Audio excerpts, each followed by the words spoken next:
ठीक है, चलिए चलिए सब कॉपी खोल लो, स्टार्ट कर रहे हैं हम लोग। कल जो हम लोग पढ़े थे वो क्या पढ़े थे? टॉर्क। टॉर्क में हम लोग क्या पढ़े थे कल? हाँ, तो उसमें हम लोग देखे थे टॉर्क में कि जैसे टॉर्क एक्ट कर रहा है तीन अलग अलग कंडीशंस में देखे थे, ए बी सी, जिसमें कि एक तो था कि बॉडी पर किसी एक पोजीशन पर पार्टिकल पर पी पॉइंट माने थे उसको फोर्स लग रहा है, और एक्सिस ऑफ रोटेशन से ओपी जो हम वेक्टर लिए थे या फिर जिसको आर वेक्टर बोल रहे थे, अब उनके बीच का जो एंगल था वो थीटा था। तो टॉर्क क्या निकल के आया था? आर क्रॉस एफ, यानी कि आर एफ साइन थीटा। ठीक है, तो बी सेक्शन में क्या देखे थे? बी सेक्शन में हम लिए थे परपेंडिकुलर, आर परपेंडिकुलर मतलब आर साइन थीटा, जो कि एफ के लाइन ऑफ एक्शन को मैच कर रहा था परपेंडिकुलरली। ठीक है, वहां से हम r sine theta into F निकाल लिए थे। थर्ड केस में क्या था कि वहां पर फोर्स को कंपोनेंट में डिस्ट्रीब्यूट किए, एक फोर्स जो कि पोजीशन वेक्टर के पैरेलल, जिसको हम क्या बोले थे? एफ कॉस थीटा, और एक फोर्स था जो पोजीशन वेक्टर से परपेंडिकुलर था, जिसको हम क्या बोले थे? F sine theta. ठीक है, उसके बाद हम लोग एक रॉड लेके देखे थे जिसको एक पॉइंट पे हिंज था, और किस किस तीन कंडीशंस लिए थे। पहले कंडीशन में जो कि थीटा कितना बन रहा था? 0 डिग्री, तो उसके कारण टॉर्क उस रॉड पे जो एक्ट होगा वो 0 होगा।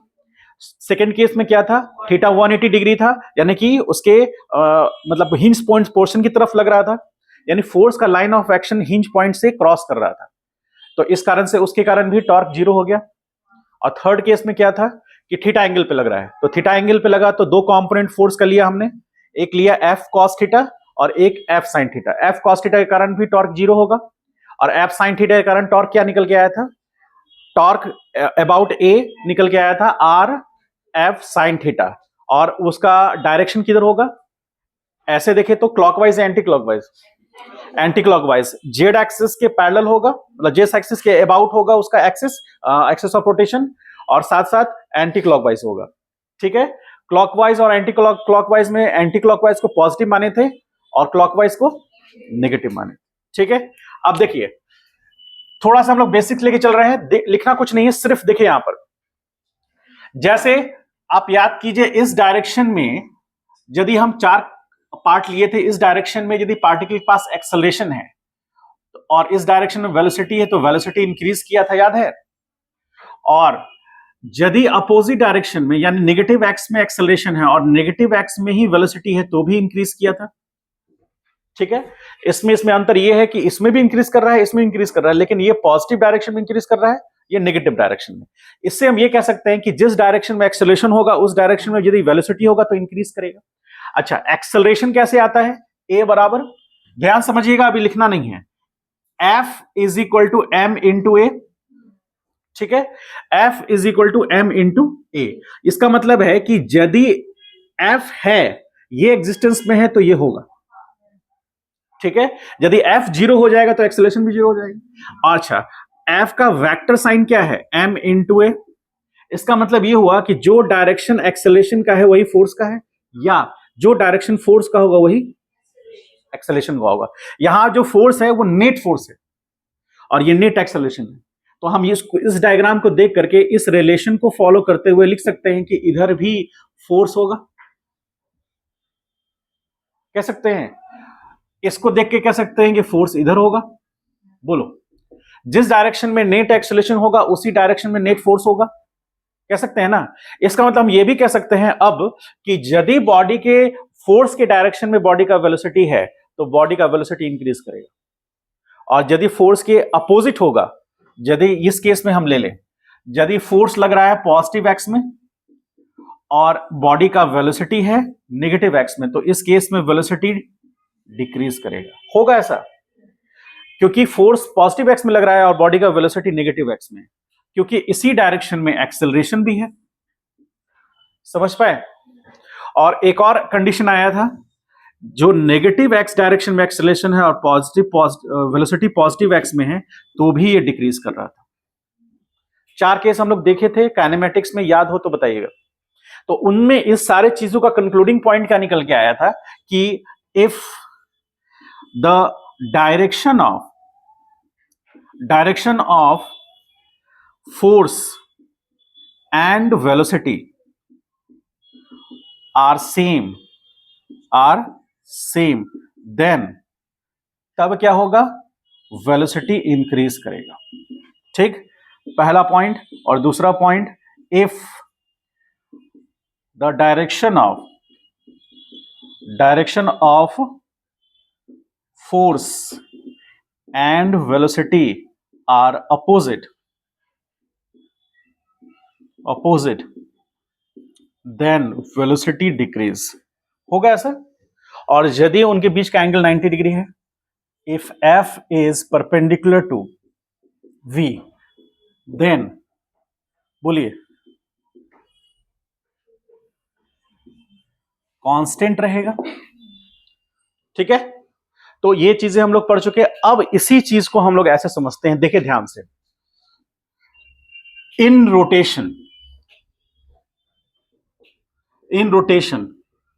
रोटेशन के केस में पहला ले रहे हैं, ध्यान से समझिएगा।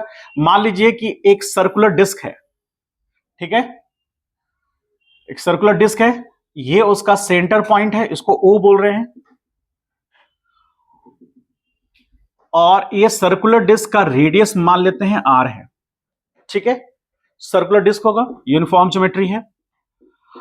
अब थोड़ी देर के लिए मान लेते हैं पहला केस कि ये जो सर्कुलर डिस्क है वो ओमेगा एंगुलर स्पीड से एंटी क्लॉकवाइज घूम रहा है। ये एक्स एक्सिस है, ये वाई एक्सिस है, और ये जेड एक्सिस है, यानी कि जेड एक्सिस के अबाउट एंटी क्लॉकवाइज वो घूम रहा है। तो जितने उस डिस्क के पार्टिकल है वो एक पर्टिकुलर रेडियस के साथ सर्कुलर मोशन में होंगे। तो ओमेगा से घूम रहा है, और उसके बारे में कहा जा रहा है कि इस डायरेक्शन में अल्फा है। अल्फा क्या है? Angular acceleration. तो इससे रिलेट कीजिए,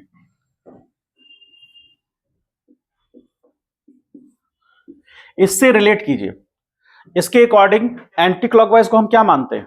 पॉजिटिव। अच्छा, एंटी क्लॉकवाइज को पॉजिटिव मानते हैं, ओमेगा भी पॉजिटिव है, अल्फा भी पॉजिटिव है। तो चारों में कौन सा होगा फॉलो? ए फॉलो होगा। तो ए फॉलो होगा, तो इसका मतलब है कि जैसे हम पहले भी आपको बोले हैं कि रिलेट करके चलेंगे, linear displacement, angular displacement, linear speed, angular speed, linear acceleration, angular acceleration, mass, moment of inertia, force, torque, सबको रिलेट करके चलेंगे। तो अब आप ये समझिए कि जहां वहां पर लीनियर स्पीड या लीनियर वेलोसिटी और लीनियर एक्सेलेरेशन सेम डायरेक्शन में है, यहां पर एंगुलर स्पीड और एंगुलर एक्सेलेरेशन सेम डायरेक्शन में है, तो बॉडी, ये जो डिस्क है रोटेट कर रहा है, उसका एंगुलर स्पीड बढ़ेगा। और ओमेगा मान लीजिए, सपोज थोड़ा देर के लिए मान लेते हैं 10 रेडियन पर सेकेंड है। ठीक है, 10 रेडियन पर सेकेंड, तो 10 से बढ़ेगा, यानी उतना ही कम समय में ज्यादा रोटेट कर पाएगा। इसको कहते हैं रेवोल्यूशन पर मिनट, आरपीएम। कभी नाम सुने हैं? रेवोल्यूशन पर मिनट। तो रेवोल्यूशन पर मिनट यानी कि आरपीएम। ठीक है, आरपीएम बढ़ेगा, यानी जो हमारा डिस्क है उसके जो भी एक पार्टिकल पकड़ लीजिए, कोई भी एक पार्टिकल पकड़ लीजिए, यहां का एक पार्टिकल पकड़ लीजिए, सपोज इस पार्टिकल को पी मानिए, तो ये पार्टिकल जो एंगुलर स्पीड से घूम रहा है, जो एंगुलर मोशन कर रहा है, उसका स्पीड बढ़ेगा। तो वो पहले मान लीजिए कि 10 रेवोल्यूशन कर रहा था 1 मिनट में, अब वो बढ़ करके 12 या 15 रेवोल्यूशन 1 मिनट में हो जाएगा। तो आरपीएम बढ़ा। क्यों बढ़ा? क्योंकि एंगुलर स्पीड बढ़ा। एंगुलर स्पीड क्यों बढ़ा? क्योंकि एंगुलर एक्सेलेरेशन उसके डायरेक्शन में है, और एंगुलर एक्सेलेरेशन डायरेक्शन में है, इसका मतलब है कि इस डायरेक्शन में क्या होगा? टॉर्क। क्योंकि टॉर्क ही तो घुमाएगा, समझे? फोर्स तो नहीं घुमाएगा। क्यों नहीं फोर्स घुमा सकता है? फोर्स घुमाएगा लीनियर मोशन के लिए, एंगुलर मोशन के लिए टॉर्क चाहिए। एक्सिस ऑफ रोटेशन है ना, कहीं यहां या इधर कहीं लग सकता है। सपोज थोड़ी देर के लिए, एक सेकंड के लिए मान लेते हैं कि टॉर्क ऐसे लगा होगा, ये फोर्स होगा और ये उसका आर रहा होगा। तो ये क्या करेगा? बॉडी को, उसको रोटेट तो कराएगा ही और स्पीड बढ़ा देगा उसका, जैसे इस केस में।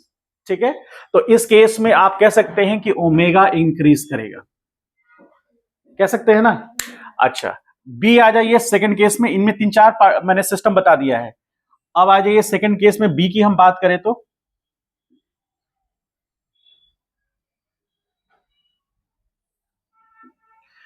ये centre point as it is, ये सेंटर पॉइंट O हो गया। इस पॉइंट को मान लेते हैं हम P, फिर से मान लेते हैं ये एक्स एक्सिस है, ये वाई एक्सिस है, सेंटर पॉइंट O, ये जेड एक्सिस, ठीक है। अब इस केस में अब इस पर हम क्या ले रहे हैं कि एंटी क्लॉकवाइज ओमेगा को ले रहे हैं, सॉरी क्लॉकवाइज ओमेगा ले रहे हैं, ठीक है। और अल्फा जो है वो क्लॉकवाइज है, एंटी क्लॉकवाइज है, ओमेगा क्लॉकवाइज और अल्फा एंटी क्लॉकवाइज, ठीक है। तो ये तो तय है कि जिस डायरेक्शन में अल्फा होगा उसी डायरेक्शन में टॉर्क होगा। तो टॉर्क इस डायरेक्शन में होगा, तो टॉर्क इस तरह से हम दिखा सकते हैं जैसे, अब थोड़ा सा समझिएगा, यहां F, M और A है, ठीक है। तो ध्यान से समझिए कि X theta, U omega naught, V omega, A alpha, M I, F torque, ठीक है। हमको क्या मतलब है, हमको F से मतलब है, तो ये वाले टर्म से मतलब है, ठीक है। फिर हमको M से मतलब है, तो ये वाले टर्म से मतलब है। उसके बाद हमको A से मतलब है, तो ये वाले टर्म से मतलब है। तो F की जगह टाउ, M की जगह आई और इसकी जगह अल्फा, तो tau is equal to I alpha, ऐसा लिख सकते हैं क्या? ये होता है कि नहीं होता है आगे हम लोग पढ़ेंगे, समझ गए? ये होता है कि नहीं होता है, ये फॉर्मूला सही है या नहीं है, आगे हम इसको ड्राइव करेंगे। लेकिन आप ये थोड़ी देर मान के चलिए कि ये होता है, ठीक है। तो इसका मतलब ये हो गया कि जो डायरेक्शन एंगुलर एक्सेलरेशन का होगा वही डायरेक्शन टॉर्क का होगा, होगा ना। मास तो आई तो ए मोमेंट ऑफ इनर्शिया है, ये तो स्केलर क्वांटिटी हम लोग पढ़ चुके हैं। तो जो डायरेक्शन ये होगा वही डायरेक्शन इसका होगा, जैसे जो डायरेक्शन इसका होगा वही डायरेक्शन इसका होगा। तो इस डायरेक्शन में टॉर्क दिखा देंगे। अब बताइए कि ओमेगा यहां घटेगा कि बढ़ेगा? घटेगा। इसका मतलब जो डिस्क रोटेट कर रहा था एक पर्टिकुलर आरपीएम से, उसका आरपीएम घटेगा, धीरे धीरे धीरे वो रेस्ट की तरफ पहुंच जाएगा, जीरो होगा और फिर उधर घूमना शुरू करेगा जिधर टॉर्क नेट लग रहा है। पहले ऐसे घूम रहा था क्लॉकवाइज, तो क्लॉकवाइज घूम रहा था, पहले तेजी से ऐसे घूम रहा था, घटते स्पीड घटा, धीरे हुआ और धीरे हुआ क्योंकि टॉर्क लगातार लग रहा है, फिर जीरो हुआ, अब फिर जिधर उस पर नेट टॉर्क लग रहा है उधर। याद कीजिए straight line motion, body motion कर रहा है पॉजिटिव एक्स में, फोर्स लग रहा है नेगेटिव एक्स में, तो आगे बढ़ा, घटते घटते घटते जीरो हुआ, अब फिर रिटर्न बैक होकर फोर्स के डायरेक्शन में गया। उसी तरह यहां पर भी वही काम होगा, बस यहां पर ड्राइविंग फोर्स जो है वो यहां पर टॉर्क है, समझ गए?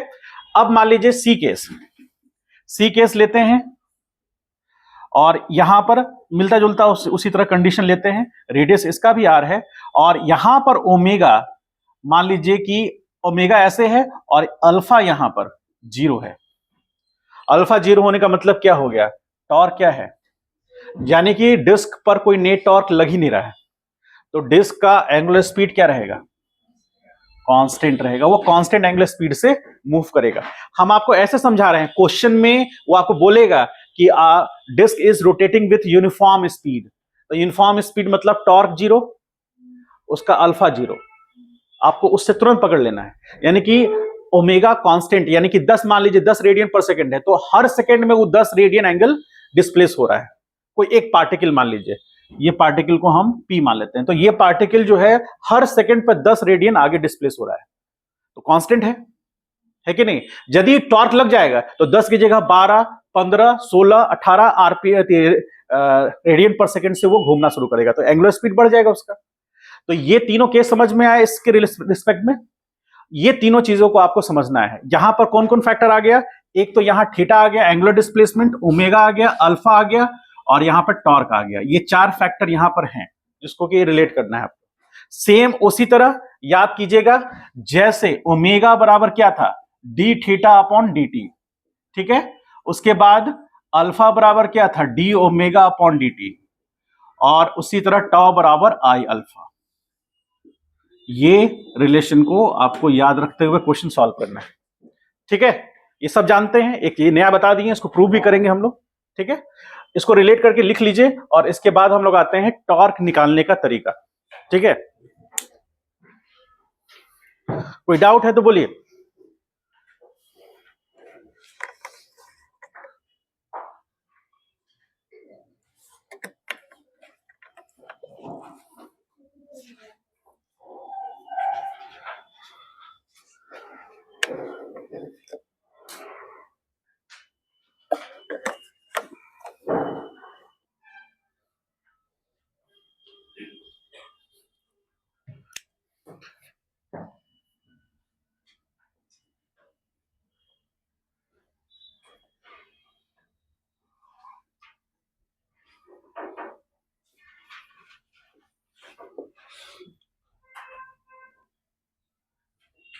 टॉर्क ऑन अ बॉडी, उसका कैलकुलेशन कैसे करेंगे, हेडिंग दीजिए, उसका कैलकुलेशन हम कैसे करेंगे।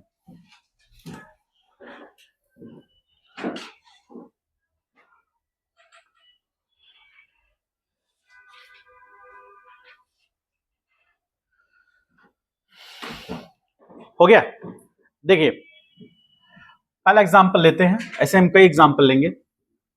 मान लीजिए कि रिजिड रॉड है जो हम लोग पहले लेते आए, ठीक है, और ये पॉइंट हिंज पॉइंट है उसका, और इस पॉइंट को ओ कह रहे हैं।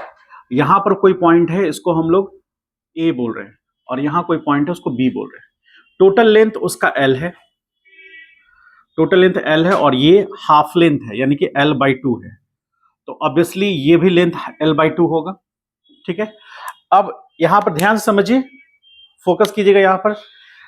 अब यहां पर क्या हो रहा है कि एक फोर्स डाउनवर्ड डायरेक्शन में ऐसे लगा, और ये F1 अमाउंट का फोर्स है जिसका मैग्नीट्यूड सपोज 20 न्यूटन है, ठीक है। L का वैल्यू आपको दिया हुआ है 10 मीटर, ठीक है, टोटल लेंथ रॉड का दिया हुआ 10 मीटर। एक फोर्स यहां पे लग रहा है, ये 40 न्यूटन का है, 40 न्यूटन का, और ये किस पॉइंट पे लग रहा है, बी पॉइंट पे लग रहा है। अब आपको पता करना है कि बॉडी पर टॉर्क लग रहा है या नहीं, और यदि लग रहा है तो नेट अमाउंट ऑफ टॉर्क क्या होगा, ठीक है।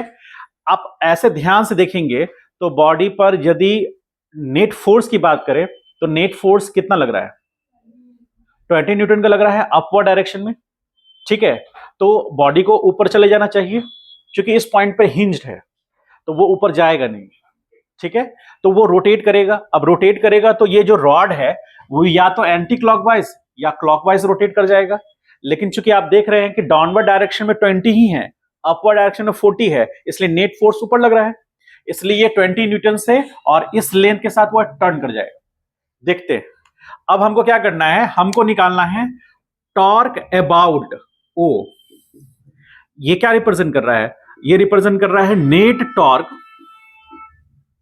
नेट टॉर्क अबाउट ओ, यानी ओ जो ओ पॉइंट जो हिंज पॉइंट है उसके अबाउट जो एक्सिस है ना, उसके अबाउट हमको टॉर्क देखना है, ठीक है। तो हम देख कहीं और भी सकते हैं, ऐसा नहीं कि वहां नहीं देख सकते, अभी हम ओ पॉइंट के अबाउट देख रहे हैं। तो ये क्या होगा, torque due to A plus torque due to B होगा, torque about O. Vector addition होगा, ध्यान रखिएगा, वेक्टर एडिशन तब होता है जब दो वेक्टर ऐड होंगे तो उनका मैग्नीट्यूड और उनका डायरेक्शन यदि सेम होगा तो डायरेक्ट ऐड करेंगे उनको, मैग्नीट्यूड डायरेक्शन सेम नहीं होगा तो देखना पड़ेगा। अब ध्यान से समझिए, यहां पर टॉर्क ए से हमको लेना है, तो ए में क्या हो रहा है कि इसके लिए हम देखेंगे तो ये पोजीशन वेक्टर होगा उसका, तो ये क्या लिखेंगे, आर कहां से कहां, ओ से ए के लिए क्रॉस F1 ऐसा लिख सकते हैं उसकी जगह, प्लस अब हम बी के लिए देखेंगे तो क्या लिखेंगे, आर ओ से बी क्रॉस कितना, बोलेंगे F2, ये F2 है मान लीजिए, ऐसा लिख सकते हैं। अब इसको आगे हम लोग बढ़े तो ये कितना होगा, ये आर ओ ए F1 साइन कितना होगा, बोलिए 90 होगा, ठीक। और डायरेक्शन बात करें तो आर इधर है और एफ किधर, ऊपर है कि नीचे है, ऊपर, इसमें तो नीचे है, तो आर हो गया नीचे, तो ऐसे टर्न कराएगा, यानी एक्सिस ऑफ रोटेशन तो जेड होगा लेकिन अंदर की तरफ यानी कि क्लॉकवाइज, नहीं समझे, आर, ये आर हुआ ना, इसी को तो आर ओ ए कह रहे हैं, तो आर और फोर्स तो नीचे है तो हमको पाम को नीचे ले जाना होगा, यदि फोर्स ऊपर होता तो हम ऐसे लेते, आर क्रॉस एफ करते, तो आर क्रॉस एफ तब होता है जब फोर्स ऊपर होता है, तो फोर्स तो नीचे है तो आर क्रॉस एफ किए, तो इसलिए नेगेटिव जेड एक्सिस में ये एक्सिस जो हुआ ये जेड हुआ, ये जेड डैश, इस एक्सिस को बोलेंगे एक्स, और ये एक्सिस जो होगा दैट इज वाई, होगा ना। तो हम बात कर रहे हैं कि जेड एक्सिस के अबाउट उसका रोटेशन होना चाहिए, क्योंकि फोर्स जो लग रहा है वो एक्स वाई प्लेन में लग रहा है, फोर्स और जो उसका पोजीशन वेक्टर है वो एक्स वाई प्लेन में है, ठीक है। तो अब यहां से हम आर गए, आर क्रॉस एफ करेंगे तो अंदर की तरफ यानी नेगेटिव जेड एक्सिस में होगा, और इधर से देखेंगे तो एंटी क्लॉकवाइज होगा, नहीं क्लॉकवाइज होगा। तो क्लॉकवाइज यहां पे लिख सकते हैं, क्लॉकवाइज को नेगेटिव हम लेते हैं, ठीक है। ये पूरा का पूरा हो गया, प्लस ये मैग्नीट्यूड और ये डायरेक्शन हो गया उसका, ठीक है। तो हम इसको ऐसे भी दिखा सकते हैं ना, ऐसे दिखा सकते हैं, बोलिए, ऐसे दिखा सकते हैं हम लोग,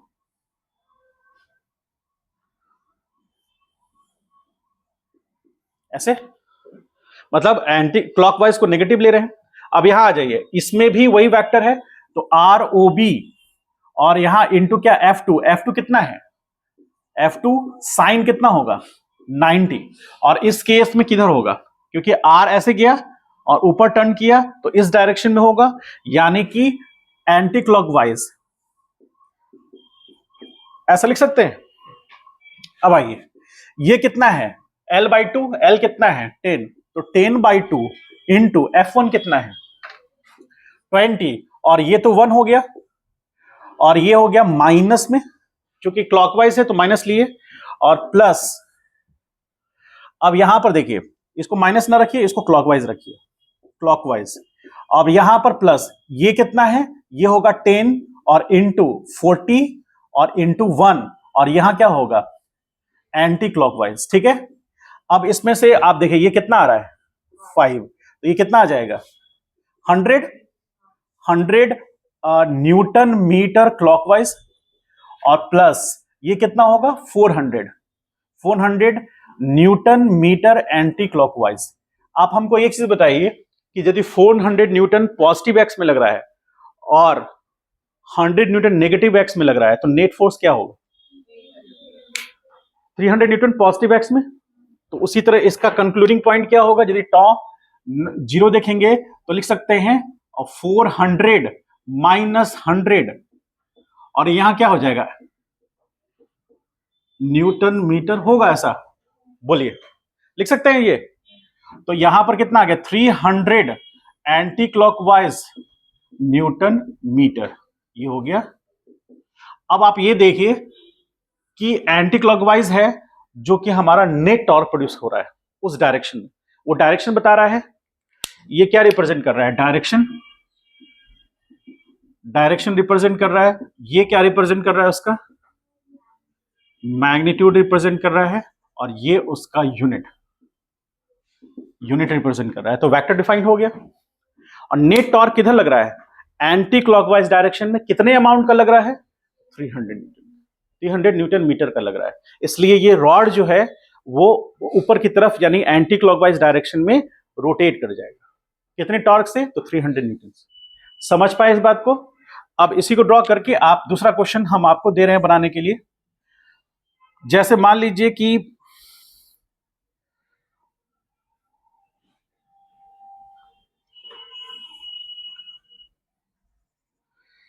एक हिंज पॉइंट है और ये एंगल 37 डिग्री है, इस पर एक फोर्स यहां लग रहा है, ये F1 अमाउंट का 10 न्यूटन, ठीक है। और ये जो दूरी है, ये दूरी इसको ऐसे कर लीजिए 10 सेंटीमीटर है, और यहां पर एक फोर्स ऐसे लग रहा है F2, इसका मैग्नीट्यूड सपोज 20 न्यूटन है, और ये जो लेंथ है, ये दूरी 5 सेंटीमीटर है। आपको बताना है, ये O पॉइंट है, ये A पॉइंट है, ये B पॉइंट है। फाइंड नेट किसके अबाउट, O के अबाउट क्या होगा। समझ पाए बात को। रॉड 37 डिग्री पहले से डिस्प्लेस है, ठीक है।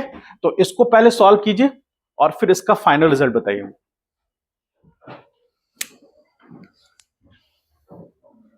थोड़ा फास्ट कीजिएगा, तो लेंथ का ध्यान रखिएगा, यूनिट का।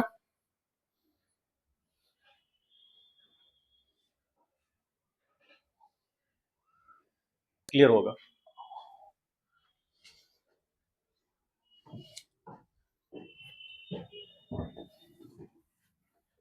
इसको आगे हम लोग फिर से यूज करने वाले हैं।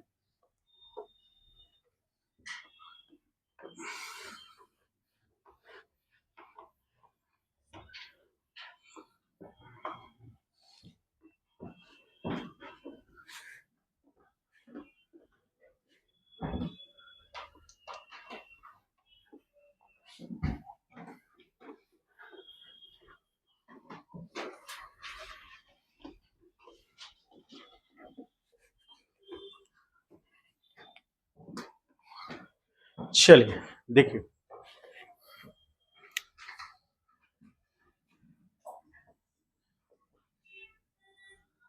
Torque in a simple pendulum, heading दीजिए।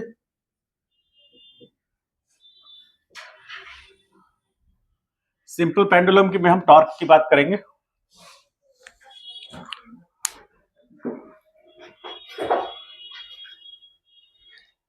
ठीक है, सिंपल पेंडुलम देखे हैं, पटना साइंस सेंटर कभी गए हैं? और जाइएगा देखिएगा, वहां भी है। सिंपल पेंडुलम मतलब क्या, उसका कोई एग्जांपल देखे हैं? घड़ी जो क्या बोलते हैं, वॉल्व। हाँ, तो उसमें आप देखिएगा कि ऐसे पेंडुलम घूमता रहता है, उसी को हम लेके चलते हैं। देखिए,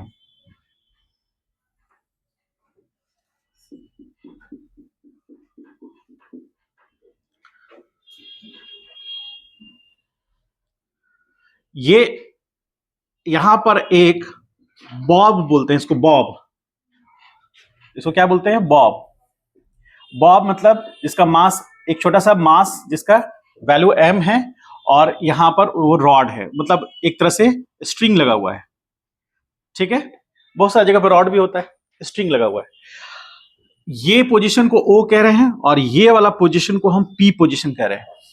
ठीक है, ध्यान समझिएगा। और यहीं के यहां से आपको SHM का कॉन्सेप्ट थोड़ा सा समझ में आएगा, क्योंकि यहां पर SHM आएगा। SHM मतलब सिंपल हार्मोनिक मोशन, जिसको कि हम लोग एनसीईआरटी बुक में ऑसिलेशन बोलते हैं। ठीक है, यहां पर देखिएगा कैसे ऑसिलेशन का कॉन्सेप्ट यहां पे आएगा। तो मान लीजिए कि ये बॉब जिसका मास m है, ये उसका इनिशियल पोजीशन है जब उसको हम डिस्प्लेस नहीं किए। ठीक है, इनिशियल पोजीशन है जब उसको डिस्प्लेस नहीं किए। अब ये जो O पोजीशन है, यहां से इस बॉब को हम इधर डिस्प्लेस करें तो वो कुछ इस तरह से यहां आएगा, यहां पर बॉब आ जाएगा। ठीक है, ये लेंथ मान लीजिए L है, तो ये लेंथ भी कितना होगा? L होगा। अभी यहां से यहां पोजीशन पे डिस्प्लेस किया, ये पॉइंट को हम M बोल रहे हैं। ठीक है, जो कि सेंटर पर एंगल बना रहा है थीटा। जो एंगल बन रहा है ये क्लॉकवाइज बन रहा है या एंटी क्लॉकवाइज? एंटी क्लॉकवाइज बन रहा है, एंगुलर डिस्प्लेसमेंट एंटी क्लॉकवाइज हुआ है और वो थीटा हुआ है, और बॉल जो है वो डिस्प्लेस होकर के एम पॉइंट पे आ गया। यदि वर्टिकल डिस्प्लेसमेंट देखें तो कितना होगा? ये उसका वर्टिकल डिस्प्लेसमेंट होगा x, यानी बॉब p पॉइंट से m पॉइंट जाएगा तो वर्टिकल डिस्प्लेसमेंट यानी y डायरेक्शन में डिस्प्लेसमेंट कितना होगा? x। ठीक है, अब आप समझिए कि जब यहां पर है तो यहां से जब हम इसको रिलीज करेंगे तो वो ऊपर जाएगा, मतलब अपना एंटी क्लॉकवाइज डायरेक्शन में जाएगा या क्लॉकवाइज डायरेक्शन में जाएगा? क्लॉकवाइज डायरेक्शन में जाएगा। क्यों जाएगा?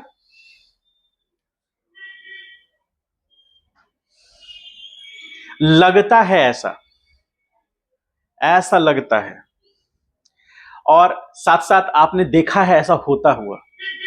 ठीक है, आज कारण जानेंगे। ठीक है, जैसे देखिए बॉब है, मास है, तो यहां पर एक फोर्स होगा, और उस फोर्स को हम लोग बोलेंगे डाउनवर्ड डायरेक्शन में mg। ठीक है, टॉर्क लगने के लिए एक फोर्स मिल गया। ठीक है, एक्सिस ऑफ रोटेशन है, ये क्या एक्सिस ऑफ रोटेशन है? ठीक, ये कंबाइंड सिस्टम ले रहे हैं, तो ये कंबाइंड सिस्टम है तो एक्सिस ऑफ रोटेशन है, ये पूरा का सिस्टम उसके अबाउट घूम रहा है। और ये जो है इसको हम यहां से O पॉइंट से ये हम R वेक्टर ले सकते हैं, जो R वेक्टर का मैग्नीट्यूड L है, होगा ऐसा?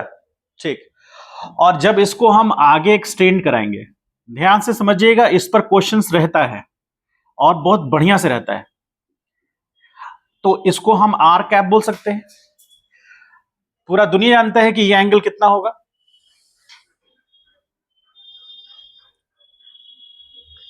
अरे प्रैक्टिस करिए, एकदम अच्छे से प्रैक्टिस कीजिएगा तो तुरंत समझ में आएगा कॉन्सेप्ट। थीटा क्यों होगा? ये इसके पैरेलल है और एक तिर्यक छेदी रेखा है। हाल ही फिलहाल में हिंदी वाला भी थोड़ा पढ़ रहे हैं हम, एक तिर्यक छेदी रेखा, नहीं समझे? इंटरसेक्शन लाइन, ट्रांसवर्स लाइन, हाँ ट्रांसवर्स लाइन है, तो इस लाइन और इस जो पैरेलल लाइन है उसको कट कर रही है, तो इंटरनल एंगल सेम होंगे ना। ये तुरंत समझ लेना है, देर नहीं करना है, ठीक है। अब देखिए, अब ये थीटा एंगल होगा, mg हो गया, r हो गया, तो हमारे पास टॉर्क के लिए क्या चाहिए, फोर्स, पोजीशन वेक्टर और उनके बीच का एंगल जो कि 0 या 180 नहीं होना चाहिए, ठीक है। और ये थीटा 0 नहीं है ना ही 180 है, तो टॉर्क लगेगा। अब टॉर्क किधर लगेगा, r, हम हाथ को ऐसे रखेंगे क्या, r क्रॉस f, f तो इधर है नहीं, तो हमको अपने हाथ को ऐसे करना होगा।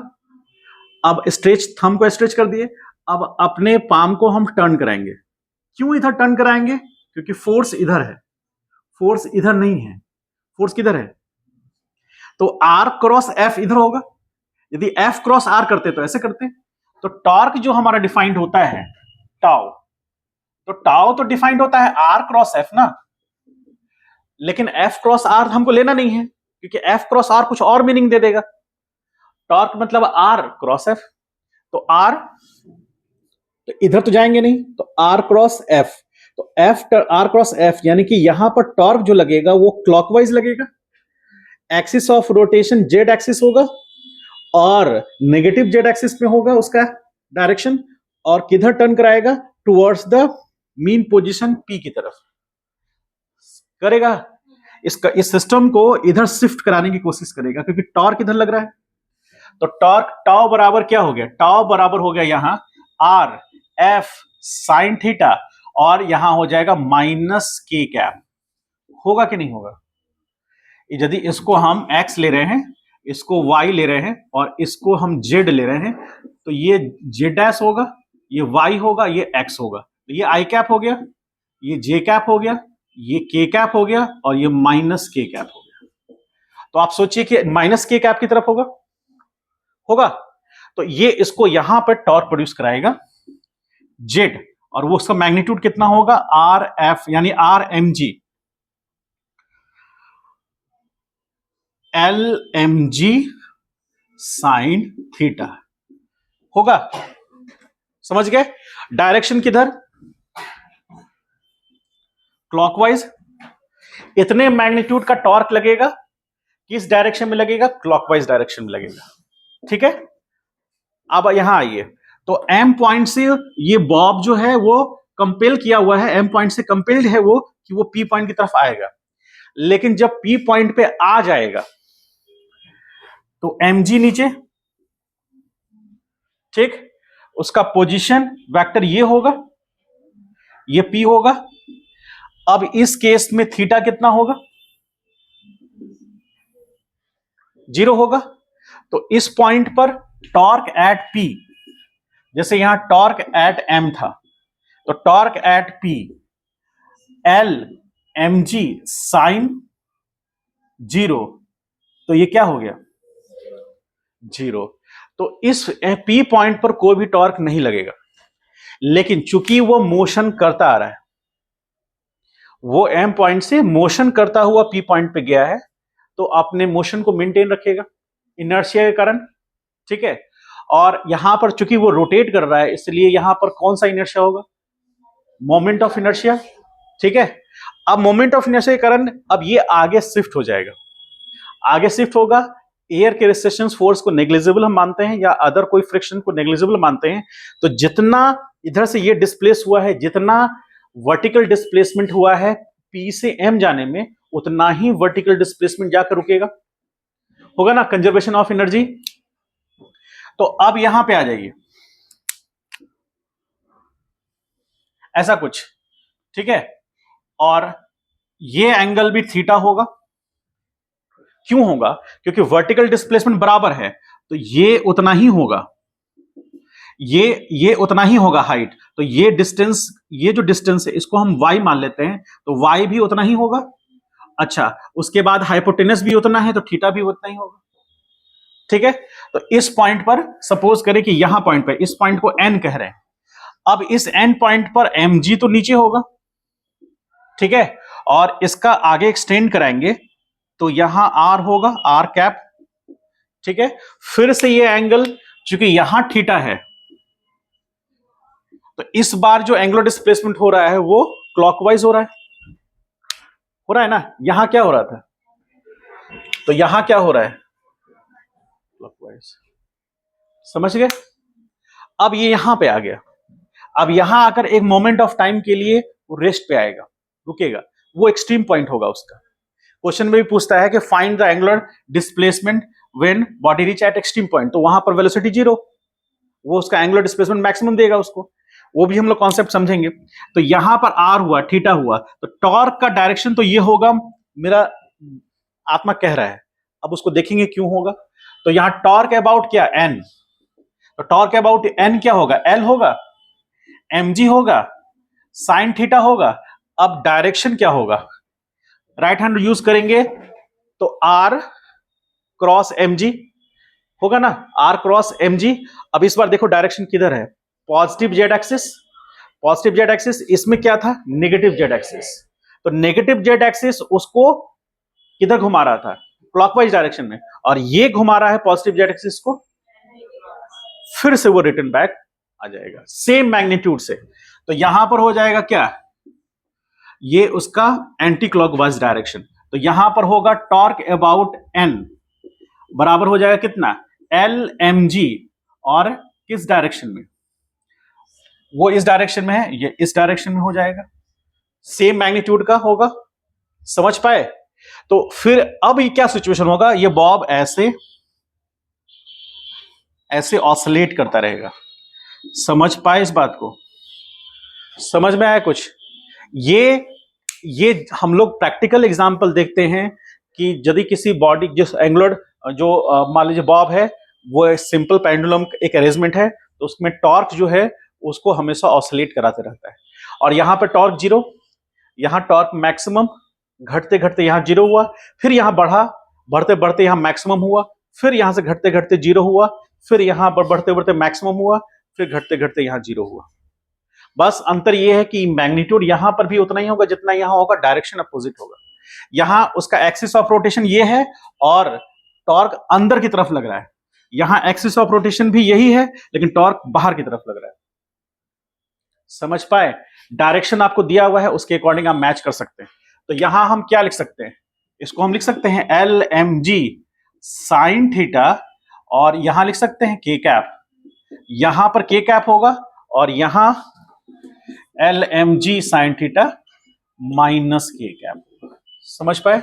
इसके अकॉर्डिंग, ये जो मैंने लिया है उसके अकॉर्डिंग लिया है, आप उसको एक्स भी ले सकते हैं, इसी एक्सिस को एक्स मान सकते हैं, कोई इशू नहीं है। लेकिन हाँ ये जरूर है कि यहां पर यदि पॉजिटिव एक्स होगा तो वहां नेगेटिव एक्स होगा, यदि यहां नेगेटिव एक्स माने तो वहां पॉजिटिव एक्स होगा। समझ पाए।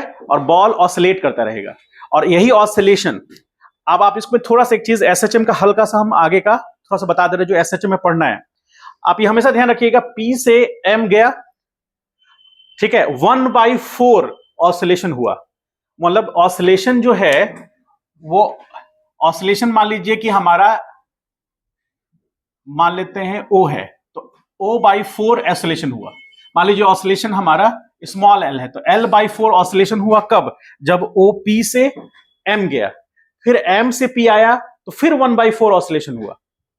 नहीं समझे, पी से एम के लिए, और एम से फिर पी हुआ तो L/4 ऑसिलेशन, फिर पी से एन गया तो L/4 ऑसिलेशन, और फिर एन से पी आया तो L/4 ऑसिलेशन। इस सब को जोड़िएगा तो एल आएगा।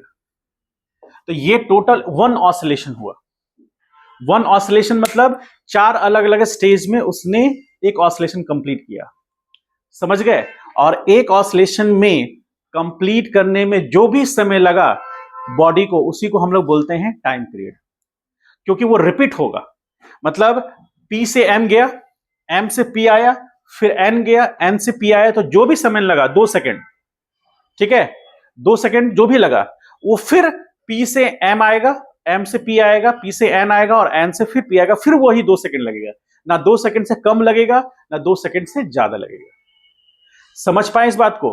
तो यदि कोई बॉडी अपने इनिशियल पाथ को एक सेम टाइम इंटरवल के बाद रिपीट करता है, तो मोशन उसका ऑसिलेटरी मोशन हो जाता है, जहां एक मीन पॉइंट होता है, और साथ साथ उसके पास एक फिक्स टाइम इंटरवल होता है जिसमें वो रिपीट करता है, उसको टाइम पीरियड बोलते हैं।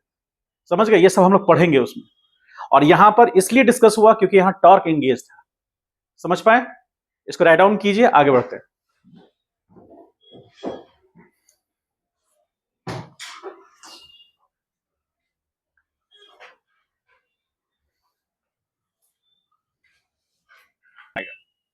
ठीक है, तो इक्विलिब्रियम फिजिक्स में हम समझेंगे कब, कि जब हेडिंग पहले हम लोग दे देते हैं,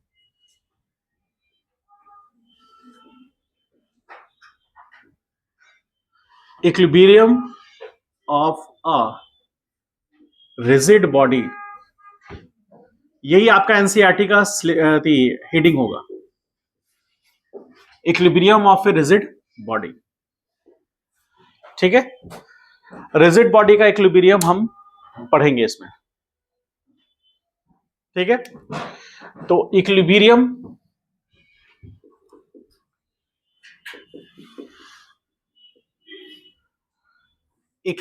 मतलब व्हेन द नेट फोर्स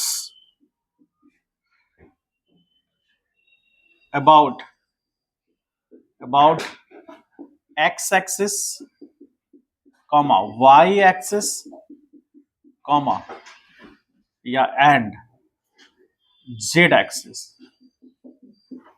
क्या लिख रहे हैं? when the net force about x axis, y axis and z axis will be zero, then body is said to be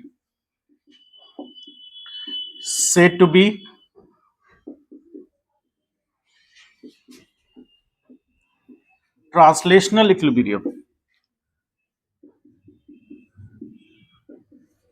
translational equilibrium मतलब बॉडी इक्विलिब्रियम में कहलाएगा। और कैसा इक्विलिब्रियम होगा वो?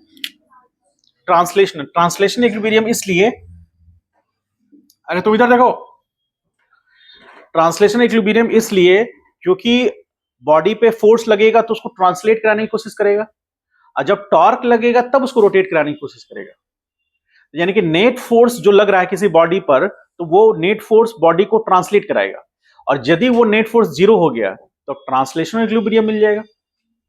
ठीक है, तो यहां पर कहने का मतलब summation of all forces acting in X direction zero, summation of all forces acting Y direction क्या होना चाहिए? Zero.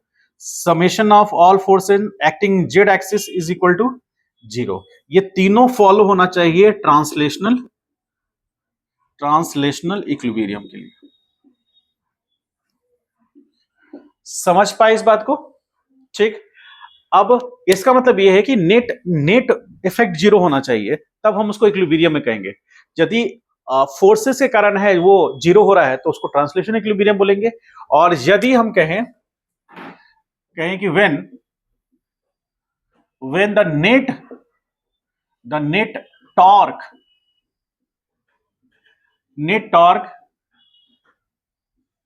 Acting on a body, किसके अबाउट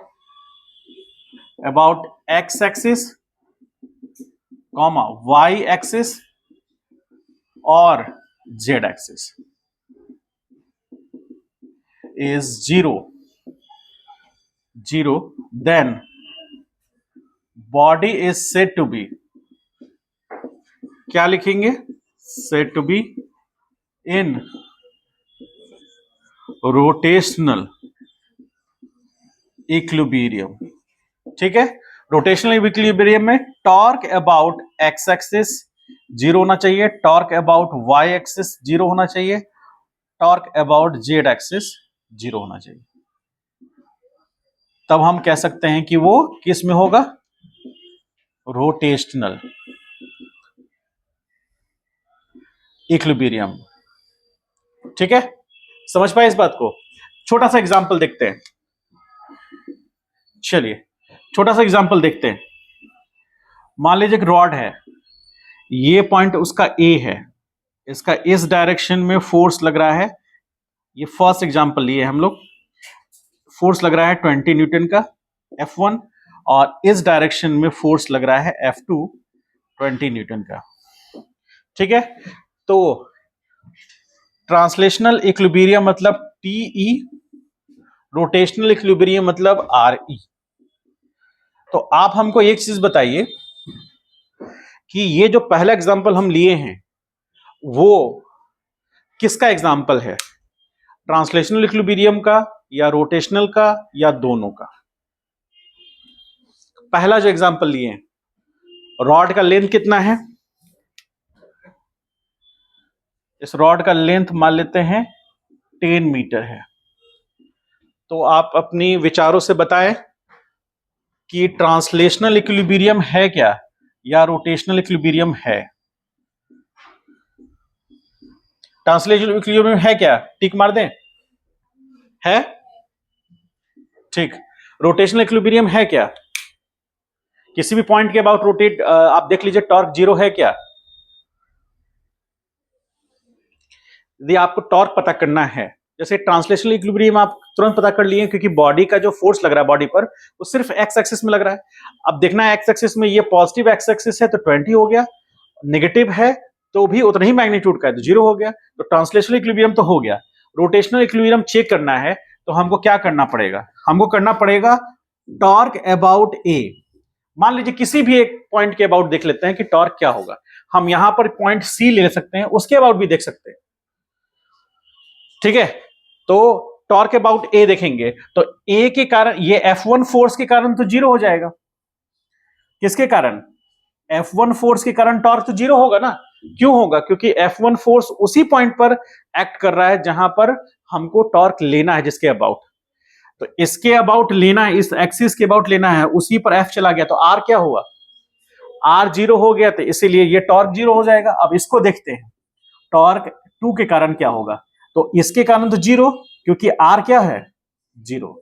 ठीक, और प्लस अब इसके कारण हम देखते हैं तो फोर्स लगा और इधर फोर्स लगा तो फोर्स को डिस्प्लेस यहां कर सकते हैं क्योंकि लाइन ऑफ एक्शन वो है तो उस पर फोर्स को डिस्प्लेस कर सकते हैं, चेंज नहीं करेगा फोर्स। अब यहां आया तो इसका भी R क्या हो गया? तो इसका भी टॉर्क 2 के कारण भी क्या होगा?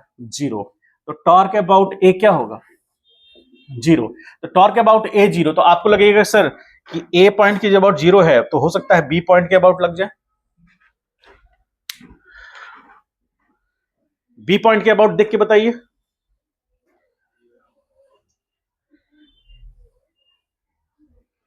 जीरो नहीं होगा। अब 0 होगा कि नहीं होगा आपको हम लोग पढ़ चुके हैं उसको, हम लोग पढ़ चुके हैं कि फोर्स लगेगा, उसका हम पोजीशन वेक्टर देखेंगे। पोजीशन वेक्टर कहां से कहां डिफाइंड होगा?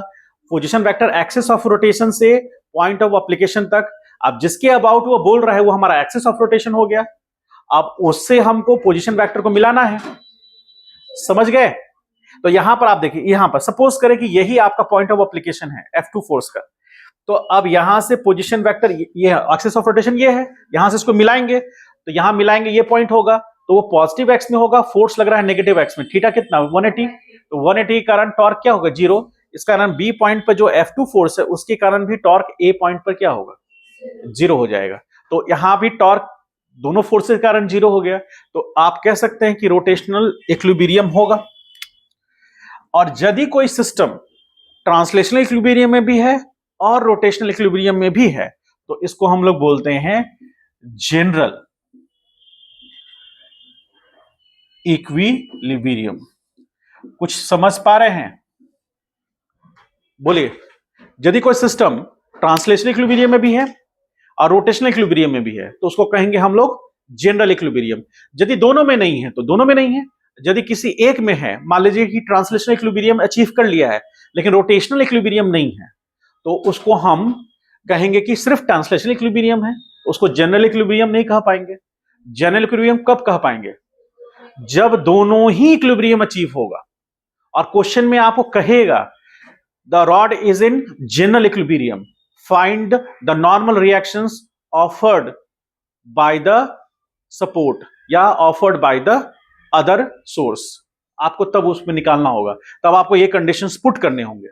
तो उसमें जनरल इक्विलिब्रियम में है तो नेट फोर्स भी 0 होना चाहिए, साथ ही साथ किसी भी एक पॉइंट के अबाउट, कोई भी पॉइंट आप बॉडी का ले लीजिए, उसके अबाउट टॉर्क 0 होना चाहिए। ठीक है। यदि सारे टॉर्क का समेशन 0 हो रहा है तो इसका मतलब है कि वो टॉर्क यानी रोटेशनल इक्विलिब्रियम में है, और यदि रोटेशनल इक्विलिब्रियम में है और ट्रांसलेशनल इक्विलिब्रियम में तो जनरल इक्विलिब्रियम में। समझ पाए इस बात को? इसको राइट डाउन कीजिए, फिर आगे क्वेश्चंस करते हैं उसमें हम। और भी एग्जांपल लेंगे जिससे आपको समझ में आएगा कि ट्रांसलेशनल इक्विलिब्रियम क्या होगा और रोटेशनल इक्विलिब्रियम क्या होगा।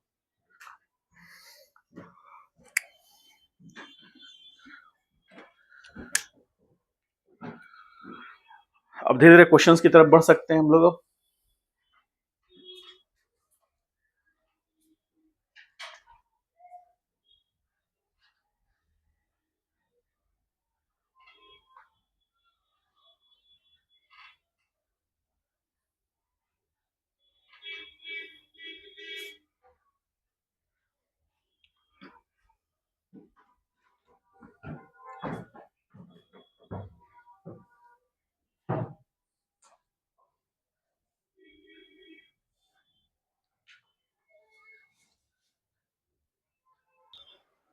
देखिए, सबसे पहले हम लोग ये समझते हैं कि कब सिस्टम, एग्जांपल लेते हैं। और जैसे मान लीजिए एक रॉड है,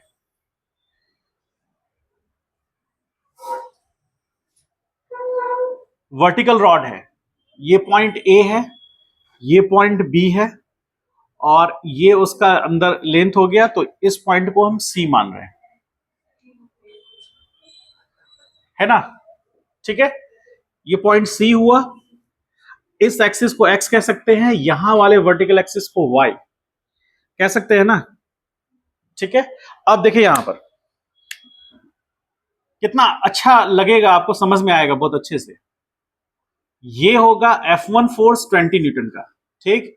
और यहां पर एक फोर्स लग रहा है F2, कितने का है? सपोज 20 न्यूटन का। F1 F2 इसलिए क्योंकि डायरेक्शन अपोजिट है ना?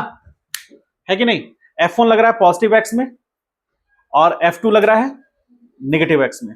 अब हमको ये बताइए कि ट्रांसलेशनल इक्विलिब्रियम है या नहीं? हाँ, नहीं नहीं बोल रहे हैं, है। ट्रांसलेशनल इक्विलिब्रियम है। तो टीई तो है, टी तो है, ठीक है। अब आर ई है क्या? नहीं, नहीं है ये। अच्छा, यदि हम किसी भी पॉइंट के अबाउट देखें, मान लीजिए हम किसी एक पॉइंट के अबाउट देखते हैं, सपोज बी के अबाउट, ठीक है। तो बी के अबाउट देखेंगे, खासियत क्या है बी के अबाउट देखने में कि बी के अबाउट देखेंगे तो F2 जीरो हो जाएगा। F2 के कारण जो भी टॉर्क होगा वो जीरो हो जाएगा। होगा कि नहीं होगा? क्योंकि उसका पॉइंट ऑफ एप्लीकेशन वही है जहां एक्सिस ऑफ रोटेशन है, तो R जीरो हो गया। तो इसके यहां बी के अबाउट लेंगे तो F2 के कारण टॉर्क जीरो हो जाएगा, और यदि हम ए के अबाउट लेंगे तो F1 के कारण जो टॉर्क हो वो जीरो हो जाएगा, है कि नहीं? और रोटेशनल इक्विलिब्रियम होने के लिए किसी भी पॉइंट के अबाउट नेट टॉर्क क्या होना चाहिए? जीरो होना चाहिए। तो चेक करते हैं कि है कि नहीं। ट्रांसलेशनल इक्विलिब्रियम तो है, पॉजिटिव एक्स में लग रहा है उतना ही, नेगेटिव एक्स में लग रहा है उतना ही, बैलेंस हो गया। अब हम देखते हैं, तो हम क्या देखते हैं? टॉर्क अबाउट बी देखते हैं सपोज। तो टॉर्क अबाउट बी में तो हम लिखेंगे क्या? ये होगा ए से B, R A B cross कितना? F1 होगा ऐसा, और प्लस जीरो क्रॉस F2, ऐसा लिख सकते हैं क्या? समझाने के लिए आप डायरेक्ट कर सकते हैं। समझ पाए? ठीक। तो यहां torque about B is equal to, अब ये कितना है? ये जो टोटल लेंथ होगा ए से बी का, मान लीजिए 10 मीटर है ना, तो ये 10 मीटर होगा। तो ये हो गया आर ए से बी, और एफ कितना है? F1 कितना है? 20 साइन 90 होगा। अच्छा, अब यहां किसके अबाउट ले रहे हैं? बी के अबाउट। तो ये फोर्स इसको किधर घुमाना चाहेगा? तो क्लॉकवाइज घुमाना चाहेगा, यानी कि रॉड ऐसे घूमेगा, अपने एक्सिस पर ऐसे घूम जाएगा। क्लॉकवाइज घूमेगा तो उसको नेगेटिव लेंगे, तो यहां पर हम इसको क्लॉकवाइज ले रहे हैं, ठीक है। तो अब इसके कारण तो जीरो है, ठीक। तो यहां ये कितना है? 10 और इंटू 20, साइन 90 का वैल्यू 1, और यहां क्लॉकवाइज, तो ये कितना आ गया? 200 न्यूटन मीटर क्लॉकवाइज। और चूंकि ये not equal to zero, so rotational equilibrium achieve नहीं हो पाया। ठीक है, ट्रांसलेशनल इक्विलिब्रियम है, रोटेशनल इक्विलिब्रियम नहीं है। अगला एग्जांपल देखते हैं, इसको एग्जांपल 1 क्या है, समझ पाए इस बात को। अब यदि हम चाहेंगे, आपको लगता है कि हम सी के अबाउट देख लें, तो सी के अबाउट इतना आता है कि नहीं देखते हैं। सी मिड पॉइंट है, तो ये लेंथ 5 मीटर होगा और ये लेंथ भी 5 मीटर होगा। ठीक है, अब देखते हैं, तो टॉर्क अबाउट किसके, सी के। तो ध्यान से देखिए, टॉर्क अबाउट सी होगा, तो सी के अबाउट देखना है, तो ये इस पॉइंट के अबाउट ऐसे टॉर्क लगाएगा, 20 इंटू 5 का लगाएगा, तो 5 इंटू 20 साइन कितना, 90। क्योंकि अब जो आर है वो ये होगा, ये आर होगा, आर ये होगा सी से ए, है ना। आर चेंज हो गया क्योंकि point axis of rotation change हो गया ना। तो पहले था बी के अबाउट, अब हम ले रहे हैं सी के अबाउट, तो उसका आधा हो गया। तो यहां 5 इंटू 20 साइन 90। अब ये टर्न किधर कराएगा, क्लॉकवाइज। ठीक, प्लस अब इसके कारण देखते हैं, तो ये इसके अबाउट ऐसे टर्न कराएगा, तो ये भी क्लॉकवाइज कराएगा, और यहां भी आर कितना होगा 5, तो यहां 5 इंटू 20 साइन 90, और ये भी क्लॉकवाइज। तो आ जाइए, तो ये होगा कितना 100 क्लॉकवाइज और प्लस ये 100 क्लॉकवाइज, दोनों सेम डायरेक्शन ऐड हो जाएगा।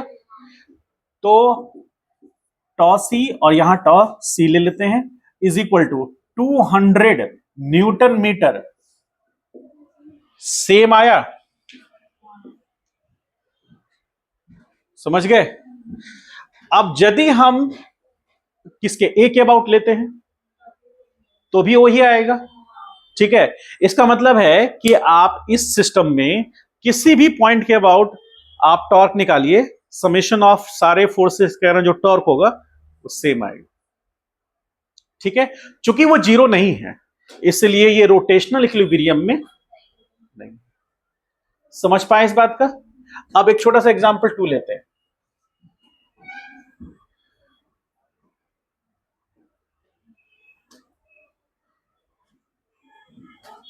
मान लीजिए रॉड है, इस पर डाउनवर्ड डायरेक्शन में F1 बराबर 30 न्यूटन लग रहा है, अपवर्ड डायरेक्शन में इस पॉइंट पर, ये पॉइंट पर और इस पॉइंट के बीच का दूरी 10 मीटर। ये पॉइंट को A कह रहे हैं, इस पॉइंट को B कह रहे हैं। ठीक है, ध्यान समझिएगा। ये है और ये F2 बराबर 20 न्यूटन। ठीक, आपसे पूछ रहा है कि ट्रांसलेशनल इक्विलिब्रियम है क्या, रोटेशनल इक्विलिब्रियम है क्या, और यदि नहीं है तो टाउ नेट क्या होगा किसके अबाउट। इसका मिड पॉइंट यहां है, इसको हटा देते हैं यहां से, इसको ऐसे कर दीजिए, ये लेंथ है 10 मीटर, इसका मिड पॉइंट है ना ये सी, ये मिड पॉइंट है। ठीक, तो ए से सी का दूरी पता चल गया 5 मीटर और सी से बी का 5 मीटर, तो आपको सी के अबाउट निकालना है। ठीक है, अभी रुक जाइए, फिर हम और क्वेश्चंस देंगे आपको। आप हमको पहले ये बताइए कि ये जो ट्रांसलेशनल इक्विलिब्रियम में है या नहीं है। नहीं है, नहीं है ना। क्यों नहीं है, क्योंकि नेगेटिव वाई में कितना लगा और पॉजिटिव वाई में, तो यानी कि 10 जो न्यूटन नेट बचा वो नेगेटिव वाई में लग गया, इसलिए नेट फोर्स वाई एक्सिस में नेगेटिव वाई में जीरो नहीं है, कुछ है, एक्स में तो कोई फोर्सेज नहीं है। और हमको पता है कि यदि कोई सिस्टम को ट्रांसलेशनल इक्विलिब्रियम होना है तो तीनों एक्सिस में नेट फोर्स क्या होना चाहिए, किसी एक में भी रह गया तो वो ट्रांसलेशनल इक्विलिब्रियम अचीव नहीं कर पाएगा। क्लियर है, तो ये तो नहीं है। अब हमको ये कहना है कि अब हमको टॉर्क लगाना है, टॉर्क देखना है कि जीरो होगा कि नहीं होगा। तो अब हमको किसके अबाउट निकालना है, सी के अबाउट। तो सी के अबाउट देखिए, अब हमको क्या करना पड़ेगा, टॉर्क किसके कारण, ए के कारण, और प्लस टॉर्क किसके कारण, बी कारण। किस पर, इसको बोलेंगे टॉर्क, टॉर्क ऑन, इसको ऐसे उल्टा कर लीजिए, torque on C due to A, torque on C due to B. तो अब इसमें यहां देखेंगे फोर्स लगा 30 इस पॉइंट के अबाउट, ये 5 है और एंगल कितना होगा 90, तो 30 इंटू 5 और किधर घुमाएगा उसको, एंटी क्लॉकवाइज हो गया, प्लस अब इसको देखेंगे, ये ऐसे घुमाएगा, टर्न करेगा, ये भी एंटी क्लॉकवाइज जाएगा, तो 5 इंटू कितना 20 एंटी क्लॉकवाइज, ठीक। तो टोटल ऐड करने पर ये 150 और प्लस 100 250 एंटी क्लॉकवाइज होगा। तो यानी कि बॉडी पर नेट टॉर्क लग जाएगा और वो ट्रांसलेट भी करेगा। देखिए ध्यान से, 30 है और इधर 20 है, तो वो ऐसे घूमेगा, उसका सेंटर ऑफ मास इधर शिफ्ट होता चला जाएगा।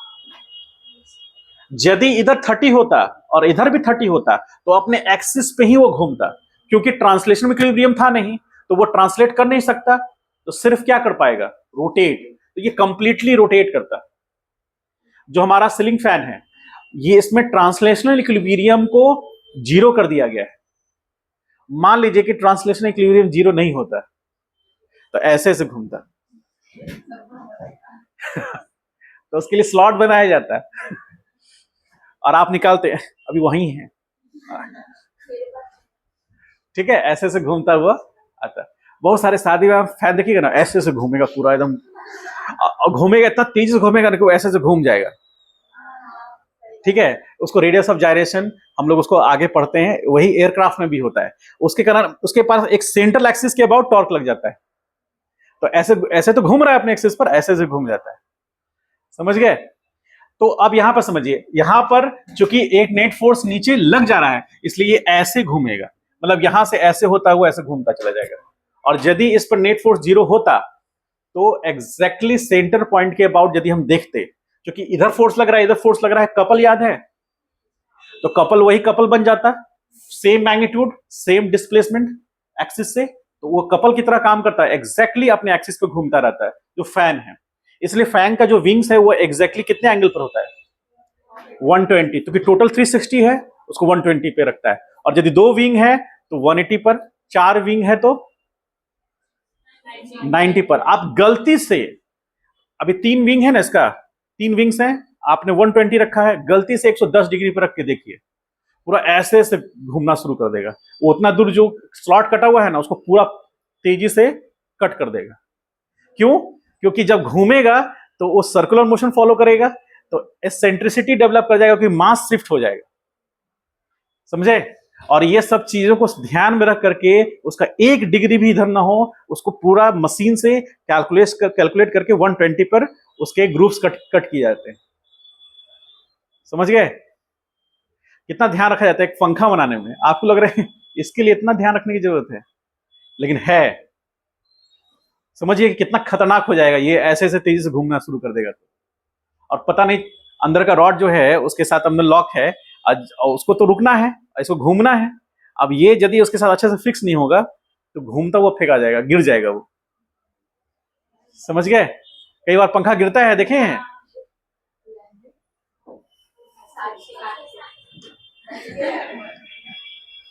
गिरेगा नीचे ही, इधर उधर नहीं जाएगा, नीचे ही गिरेगा।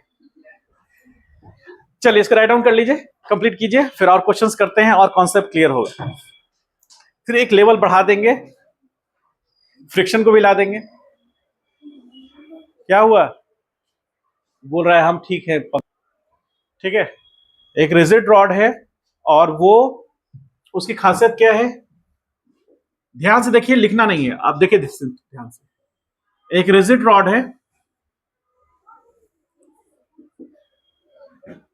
ये पॉइंट ए है इसका, यहां एक सपोर्ट इसको मिला हुआ है, और यहां पॉइंट बी है, यहां भी एक सपोर्ट इसको मिला हुआ है, ठीक है। अरे क्या बातचीत हो रहा है? यहां से निकलते ही हम लोग सबसे पहले मोमोज पे अटैक कर देंगे क्या? दुखी हैं लोग लगता है थोड़ा, हाँ। देखिए यहां पर सब लोग क्वेश्चन देखिए क्या कह रहा है। मास रॉड का m है और लेंथ उसका l है, ठीक है। 2 इंड पर सपोर्ट किया हुआ है, ये रिप्रेजेंट करता है सपोर्ट। जैसे मान लीजिए सपोज करें कि हम 2 ऐसे इंड ले लें, जैसे मान लीजिए कि रिजिड रॉड है ये, ठीक है। थोड़ा देर के लिए मान लीजिए रिजिड रॉड है, तो 2 इंड से हम उसको ऐसे सपोर्ट दिए हुए हैं। अच्छा, सपोर्ट ऐसे दिए हुए हैं तो रॉड नीचे नहीं जाएगा, ठीक है। लेकिन इसका अपना मास है और इसका लेंथ है, इस पॉइंट को ए, इस पॉइंट को बी कह रहे हैं, जिस पर कि जहां सपोर्ट दिया हुआ है। ठीक है, अब आपसे इसमें पूछ क्या रहा है, क्वेश्चन में पूछ रहा है कि if the rod is in general equilibrium, ठीक है, जनरल इक्विलिब्रियम में है, then find normal forces offered by support, इसको सपोर्ट बोलेंगे, सपोर्ट 1 है, ये सपोर्ट 2 है, सपोर्ट 2, ठीक है।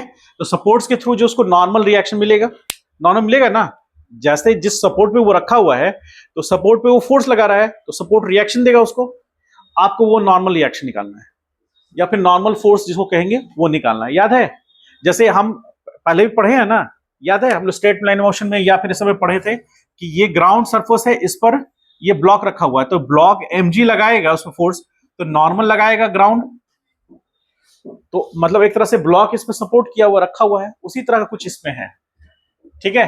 अब ध्यान देना ये बात है कि उसका mg, तो अब देखिए यहां पर हम क्वेश्चन सॉल्व कर देते हैं आपके लिए, ध्यान से देखिए, यहां mg लगेगा क्योंकि सेंटर उसका C पॉइंट है, वहां mg लगेगा, कैपिटल mg, ठीक है, तो यहां mg लगा। अच्छा, ये सपोर्ट, इस सपोर्ट जो है इस रॉड को अपवर्ड डायरेक्शन में नॉर्मल देगा, तो ये N1 होगा, ये भी देगा उसको ऊपर की तरफ, ठीक है, तो ये भी उसको ऊपर की तरफ नॉर्मल फोर्स देगा, तो ये N2 होगा। अब हमारा सिस्टम कौन है, रॉड, तो रॉड पर पहले ये चीज कीजिए कि ट्रांसलेशनल इक्विलिब्रियम है क्या, क्योंकि जनरल इक्विलिब्रियम बोल रहा है तो ट्रांसलेशनल इक्विलिब्रियम भी होगा, है ना, जनरल इक्विलिब्रियम बोल दिया तो ट्रांसलेशनल इक्विलिब्रियम होगा, और वाई एक्सिस में हम देख रहे हैं, एक्स में तो कुछ है ही नहीं, तो अपवर्ड को पॉजिटिव मानेंगे और डाउनवर्ड को नेगेटिव मानेंगे, करेंगे ऐसा।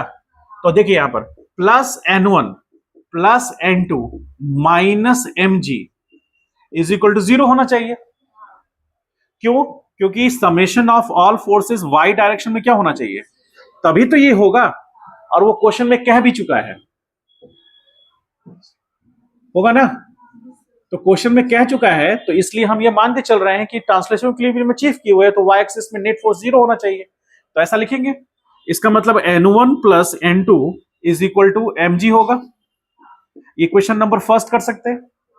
अच्छा, अब हमको Re भी तो देखना है, ये भी अचीव होगा, इसमें मतलब किसी पॉइंट के अबाउट नेट टॉर्क क्या होना चाहिए, जो कोई भी पॉइंट हो उसके अबाउट नेट टॉर्क 0, तो हम किसके अबाउट ले सकते हैं, हम C के अबाउट लेते हैं, इससे क्या होगा कि N1 और N2 के बीच में रिलेशन आ जाएगा ना, और यहां N1 और N2 के बीच में भी रिलेशन आया हुआ है, दोनों से हम N1 और दो इक्वेशंस, दो अननोन कौन सा, N1 और N2, दो इक्वेशन दो अननोन से हम निकाल सकते हैं, तो टॉर्क अबाउट किसके, C, तो क्या होगा टॉर्क अबाउट C, तो torque about C due to A plus torque about C due to B।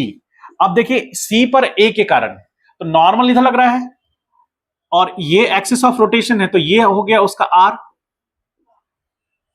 हो गया ना, तो R वेक्टर इधर है, R ऐसे है और नॉर्मल ऐसे लग रहा है, तो ये किधर टर्न कराना चाह रहा है, ऐसे, ये कौन सा होगा, क्लॉकवाइज, तो क्लॉकवाइज टर्न कराना चाह रहा है, ये ऐसे हो रहा है, टॉर्क लग रहा है, तो ये हो जाएगा कितना, ये होगा, टोटल लेंथ कितना लिए हैं, L है, टोटल लेंथ को हम L मान लेते हैं, तो ये L/2 होगा, और ये भी लेंथ कितना होगा, L/2, ठीक, तो यहां लिखेंगे L/2 इंटू N1 साइन कितना 90 डिग्री होगा, और किधर होगा, इधर क्लॉकवाइज, प्लस अब इसको देखेंगे इसके अनुसार इधर एंटी क्लॉकवाइज होगा, ठीक, तो ये भी कितना N2, तो N2 इंटू कितना L/2 साइन 90, और ये होगा एंटी क्लॉकवाइज, और ये सब क्या होना चाहिए, क्यों, क्योंकि translation equilibrium rotational equilibrium achieve होना चाहिए, तो अब ये जीरो, अब ये वैल्यू पॉजिटिव है, ये वैल्यू नेगेटिव है, तो उधर जाएगा तो प्लस होगा। तो इसमें हम क्या लिख सकते हैं, इसमें लिख सकते हैं दिस इंप्लाइज, लिखेंगे N2 into L/2 is equal to N1 into L/2, लिख सकते हैं ना, क्योंकि ये नेगेटिव था, उधर गया तो पॉजिटिव हो गया। अब यहां पर L/2 कैंसिल हुआ, तो N1 बराबर क्या हो गया, इक्वेशन नंबर 2। अब इसका वैल्यू उसमें पुट करेंगे, तो on putting the value of 2 in 1 में पुट करेंगे तो क्या लिखेंगे, 2N1 is equal to mg, और N1 बराबर क्या होगा, mg/2 N1, this implies N2 बराबर भी क्या होगा, mg/2 होगा। नॉर्मल रिएक्शंस दोनों मिल गए, समझ गए। यही 4 नंबर पूछता है, जेईई मेंस में पूछा था, समझ पाए कुछ, ठीक है। इसको राइट डाउन कीजिए, क्वेश्चन देते हैं। और कोई डाउट है तो बोलिए।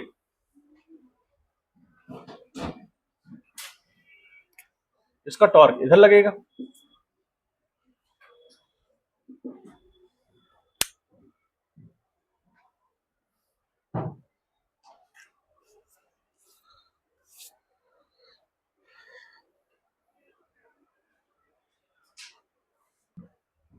ठीक है। अब क्वेश्चन क्या है, बहुत अच्छा क्वेश्चन है, देखिए।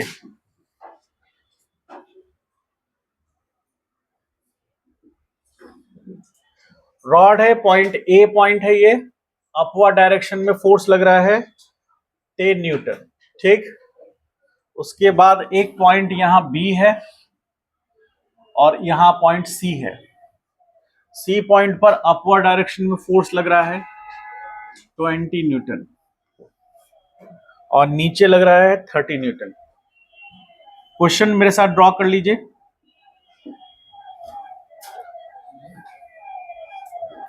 सी पॉइंट,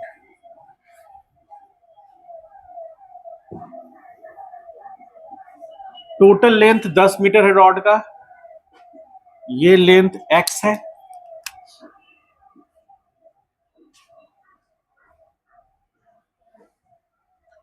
समझ पाए।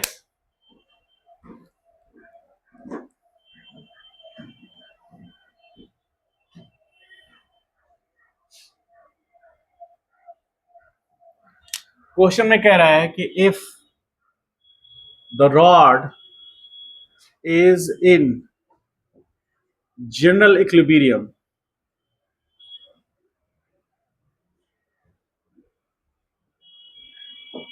Then find x।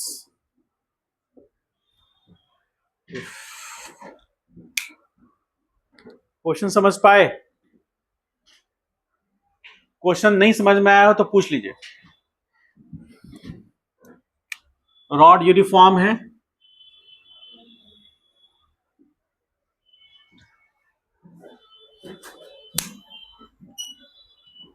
अच्छा आपको डायग्राम देख के क्या लग रहा है कि रॉड जो है वो ट्रांसलेशनल इक्विलिब्रियम में है या नहीं है?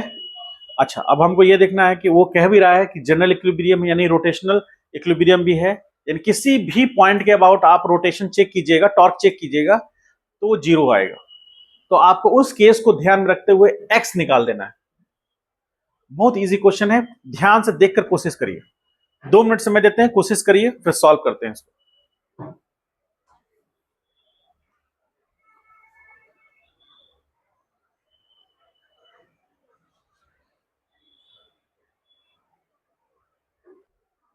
ठीक है, अब ध्यान से समझने की कोशिश कीजिए कि ये रॉड जो है जिसका मास कितना एम है और लेंथ एल है। अब ये एंड जो है, ये जो वर्टिकल वॉल है इसके साथ में कांटेक्ट में है तो फ्रिक्शन नहीं है, तो स्मूथली ये स्लाइड कर सकता है। लेकिन जब ये इधर स्लाइड करना चाहेगा तो फ्रिक्शन रोकेगा उसको। फ्रिक्शन फोर्स क्या करेगा, रिलेटिव मोशन को अपोज करेगा।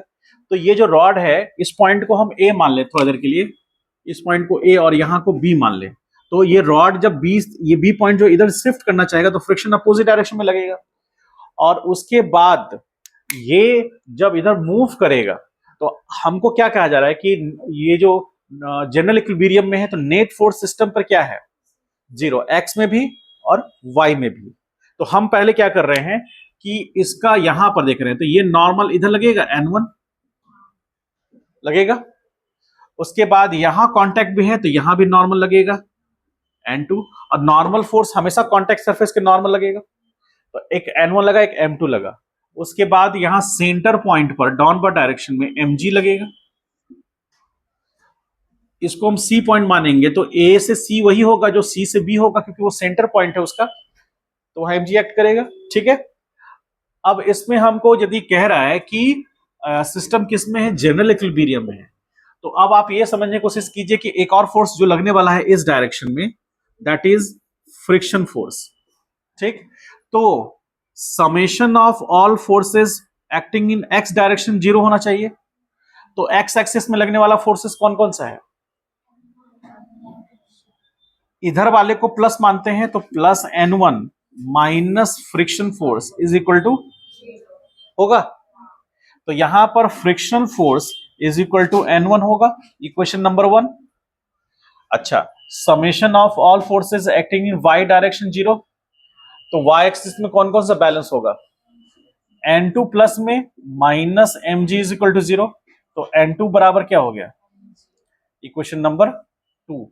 अब देखिए क्या है कि mg ठीक है, तो मास और g तो पता है, तो हम N2 निकाल लेंगे, लेकिन N1 कैसे निकलेगा, N1 तो फ्रिक्शन फोर्स है ना। ठीक, तो आप यहां पर ध्यान दीजिए, ऐसे इसके इसके अनुसार चल रहे हैं, N2 बराबर मास कितना है 10 और g का वैल्यू 10 मान लेते हैं, तो 100 न्यूटन हो गया। ठीक है, और N1 is equal to F friction, तो ये क्या होगा, म्यू फ्रिक्शन फोर्स जो होगा, फ्रिक्शन फोर्स Fs मैक्स कितना होता है, म्यू इंटू एन होता है ना। और ये जो फ्रिक्शन फोर्स है, ये फ्रिक्शन फोर्स, अब जैसे ये मान लीजिए कि जनरल इक्विलिब्रियम में, तो ये स्लाइड करेगा क्या, नहीं करेगा, तो इसका मतलब है स्लाइड करने से ये रोक रहा है, तो इसका मतलब है कि ये जो फ्रिक्शन फोर्स है वो स्टैटिक ही रहा होगा, काइनेटिक नहीं रहा होगा। तो यदि ये स्टैटिक है तो स्टैटिक का मैक्सिमम वैल्यू कितना होता है, म्यू इंटू एन, तो ये वैल्यू फ्रिक्शन फोर्स या तो म्यू इंटू एन के बराबर होगा या उससे कम होगा, है ना। तो हम इसको ऐसे लिख सकते हैं क्या, friction force less than equal to F S max, और वो कितना के बराबर है, म्यू इंटू, अब कांटेक्ट में तो नॉर्मल ये है, म्यू इंटू एन टू।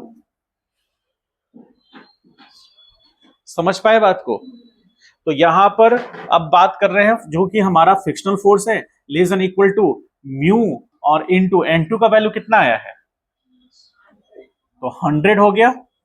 अच्छा, अब एक चीज और हमको समझना है यहां पर कि फ्रिक्शन फोर्स किसके बैलेंस होगा, N1 के बैलेंस होगा।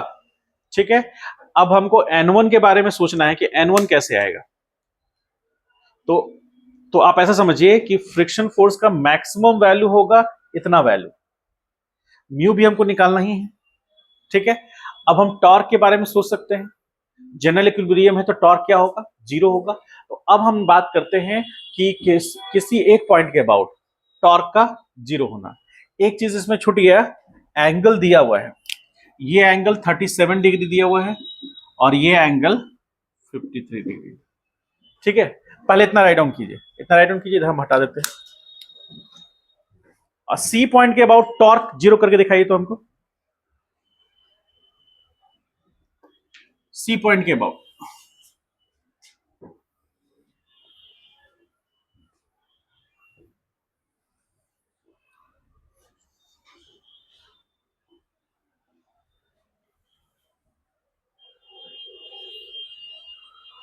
ये लिखा था आप लोगों ने, लिख लिया था ना,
हो गया।